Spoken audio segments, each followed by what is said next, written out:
చిత్తూరు జిల్లా జీడినెల్లూరు నీవా నదిలో కవిత అనే మహిళా మృతదేహం లభ్యమైన కేసులో పథకం ప్రకారమే హత్య జరిగి ఉండొచ్చని డీఎస్పీ సాయినాథ్ తెలిపారు. బుధవారం ఈ ఘటనపై మీడియాతో మాట్లాడిన ఆయన కీలక వివరాలు వెల్లడించారు. డిసెంబర్ 31న కవిత అదృశ్యమైనట్లు ఆమె సోదరుడు కిరణ్ ఫిర్యాదు చేయడంతో చిత్తూరు 2 టౌన్ పోలీస్ స్టేషన్లో కేసు నమోదు చేసినట్లు చెప్పారు.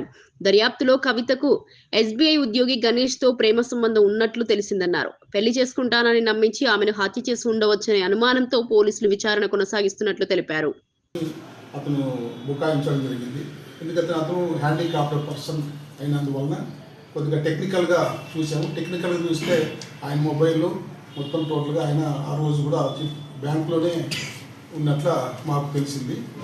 ఇది మీన్వైల్ నిన్నటి రోజు కుటుంబ సభ్యులు పోలీసు వాళ్ళు వెతుకులాట ప్రాసెస్లో ఆ మృతదేహము జీడినెల్లూరు నీవా రివర్ బ్రిడ్జ్ కింద బహుదా రివర్ కింద మురికి నీళ్ళలో పడిపోయిందని తెలిసింది. ఇమ్మీడియట్గా సీన్ సందర్శించి డెడ్ బాడీని తీసుకొచ్చి గవర్నమెంట్ హాస్పిటల్ తరలించి ఈరోజు దర్యాప్తు చేయించి మళ్ళా దాన్ని మర్డర్ కేసుగా ఆల్టర్ చేయడం జరిగింది. మా యొక్క విచారణలో ఇప్పటివరకు ఉన్న విచారణలో ఎవరైతే గణేష్ ఉన్నాడో అతనిపైనే చాలా అనుమానము, తర్వాత అతనే చేశాడని ఒక నిర్ధారణకు వచ్చాము. అతని త్వరలోనే పట్టుకొని చట్టం మీద హాజరు.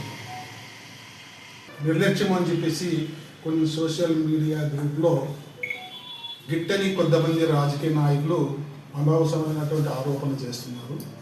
ఒక ఉమెన్ ఎంతోమంది మిస్ అవుతుంటారు. మిస్ అయిన తక్షణమే, ఈ కేసులో స్పెసిఫిక్గా మిస్ అయిన తక్షణమే ఆమె ఆ వికలాంగుల అసోసియేషన్ జిల్లా నాయకుడైనటువంటి చంద్రశేఖర్ అనే అతనికి నేను అతనితో పాటు వెళ్తున్నాను, ఏమన్నా అయితే అతనిదే బాధ్య, నువ్వు చర్య తీసుకో అని ఒక వాయిస్ మెసేజ్ ఇచ్చింది. దురదృష్టవశాత్తు అతను కూడా ఆ మెసేజ్ని 24 అవర్స్ గమనించలేదు.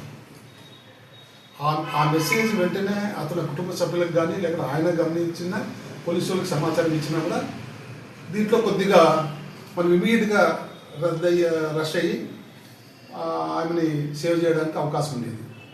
ఈ సమాచారం అన్నీ లేట్ అయినందువలన ఆమె ఈరోజు